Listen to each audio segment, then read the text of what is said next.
Hello, and welcome back to Grant Me. This is our third University of Victoria video that is part of our Ultimate University Guide series. Just a reminder that we've also released our SFU and UBC series, and there are two other videos that we've also released for the University of Victoria. So I would highly recommend you check those out if you're interested.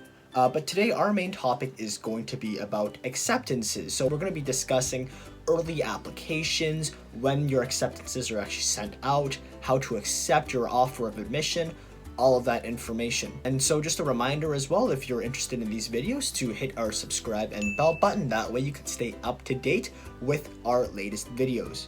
In terms of the University of Victoria, I'll just give you a brief overview about what it's about. It's a place where you'll definitely find a great academic environment, hands-on learning opportunities, and a drive to make an impact on the world around us. Located in the municipalities of OK Bay and Saanich in Victoria, British Columbia, it's a very nice campus with around 22,000 students, and it's Canada's #2 most comprehensive university according to Maclean's University ranking. So there's definitely something for everyone here. All right, so first let's talk about early admission. So if you meet all the admission requirements for your program and you have a satisfactory admission average, then you will be eligible to receive an early conditional offer of admission. Now, you also have to keep in mind that you must self-report your grades between February 15 and March 15, and you will only be able to access the self-reporting section after you receive your introductory email from your admissions assistant. And if you don't remember what this email is one of the two emails that you should receive upon your application being submitted, and we talked about this in our previous video. If you don't receive an early conditional offer based off your self-reported grade, then UVIC will re-evaluate your application after receiving your official grade. So don't worry if you don't get the early admission, you can still get general admission. If you are in BC or Ontario, they will re-evaluate your application after receiving your electronic grades. But for all other Canadian provinces and territories, they will re-evaluate your application if you send in your midterm transcript with your upgraded grades by April 30. So essentially, try to get your application done earlier. That way you qualify for early admissions, and this is going to be based off the grades that you self-report. It is conditional, so keep that in mind. But if you don't get this offer, do not worry. Once your final grades are in, UVIC will provide another reassessment, and hopefully you will be able to get your acceptance then.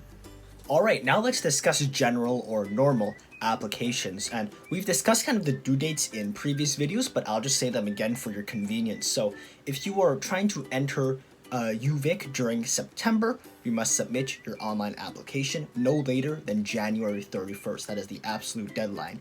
If you are entering in January, the applications are also open in September, so they will most likely be due around then. And if you're trying to apply for the summer term, then you must submit an online application by March 31st. When you submit your application, you will be charged an application fee, which is payable online by credit card, and your application will not be processed until this payment has been received. So make sure you send this in. It is imperative that your payment is submitted, otherwise your application will not be processed. After you submit your application, you'll receive 2 emails from UVIC. I mentioned this earlier, but I'll give more detail now.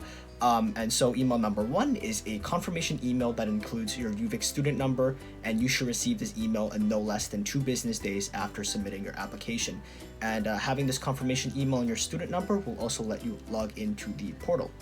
An introductory email from your admissions assistant should be the second thing that you get, and it will contain their contact information. That way you can connect with your admissions advisor with any application follow-up questions. In most cases, you should receive it in about 1 week after your submission of your application. But keep in mind that during higher volume periods, it may take a longer time to arrive. And if you've received a conditional offer of admissions, you'll still need to submit an official transcript that includes your final grades for your current school year, and the deadline will be indicated on your application checklist. And you also have to note that your conditional offer of admission will not be finalized until UVIC has received and evaluated your official transcript. So you must remember that whatever acceptance you get will most likely be conditional. Keep your averages up and keep checking on the application portal, because there is always the chance that you'll receive updates there, or you'll receive other minor tasks to enhance your application. So I would highly recommend that you go on the portal and check it from time to time. Thank you so much for watching this video and the other videos in our series. I hope you have a great day, and make sure you check out some of the other videos that we'll have coming up.